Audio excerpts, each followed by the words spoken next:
In this video, we're looking at Faucaria species, and this is a genus that's recently been renamed. So from 30 species, it's gone down to 6 species with a number of subspecies. So the naming can be a little bit confused. So over to James Lucas from Succulents Australia. This is Faucaria tigrina, and you can make a mistake with these names and slip occasionally, and there are several forms of it, but this is the warty one, and you can still see the warts growing here. But later on I'm going to show you an absolutely super warty one. It's a new import for us from Japan. This one's Faucaria nana. You can see how small it is. Very tiny. This is Faucaria tuberculosis tigrina, but it has a bit more marking on it and a bit more spines on the edges. And this is coming into flower. This is a planar Faucaria, and with just a bright yellow flower, so we call this Faucaria yellow. And it's more plain leaf with really nice fine teeth on it. This one is a really cute one, quite rare, or rarely seen. Faucaria candida has a really lovely white flower, and as the flower ages a little bit, it gets a little bit of a pink tinge to it, and it really is a very pretty plant. Right, the sort of soil mix we've got these in, these are easy to grow plant, they really are, and they're tough as nails. They actually grow really from autumn, the first autumn rains in Africa, they start to grow again, and through the winter and in spring. But they really go dormant in summer, and you can really dry them out hard in summer. But this is the mix they're in. Let's lift this little fella out.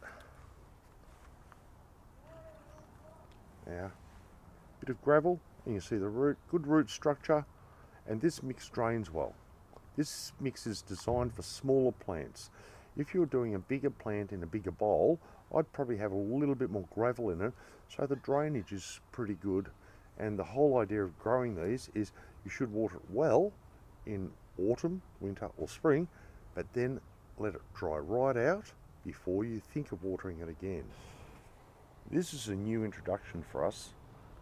This is the super warty, a new type of hybrid from Japan.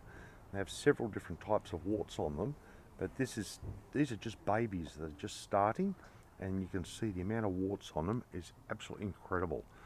In a minute I'll show you the original mother plants of these. So we call this one super warty. Right, these are our bigger Faucarias. We don't sell these. These are the mother plants where we get the offsets to make the cuttings for all the new little ones that you just saw in the other house. So you can see the multiplication rate isn't really huge when you do it from cuttings. You can see the various forms here. Tuberculosa, this one here, with the yellow flowers, which is the warty one. The tigrina with the white marks on it, on the leaf. And there's also the plain.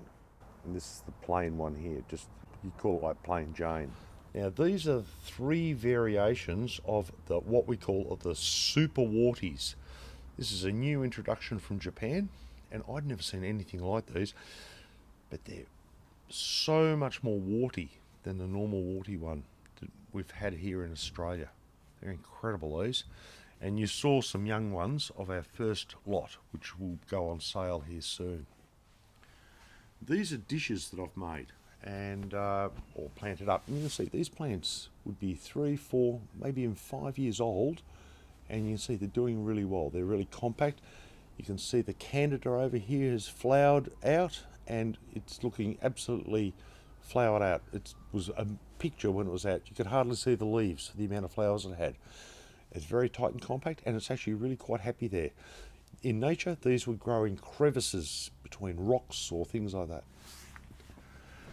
This is another Japanese introduction. This is Faucaria species. It's sort of a hybrid, but it's got super long teeth on it, and these ones are pinky teeth.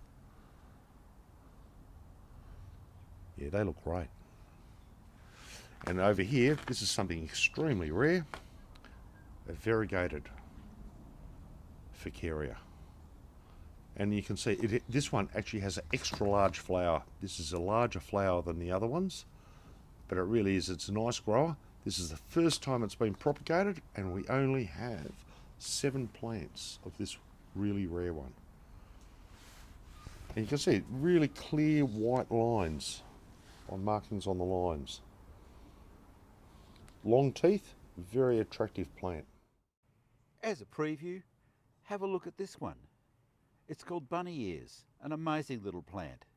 We'll be back to look at that one in more detail. We hope you enjoyed our look at Faucaria. Subscribe to the YouTube channel for regular updates on all sorts of succulents and all aspects of gardening.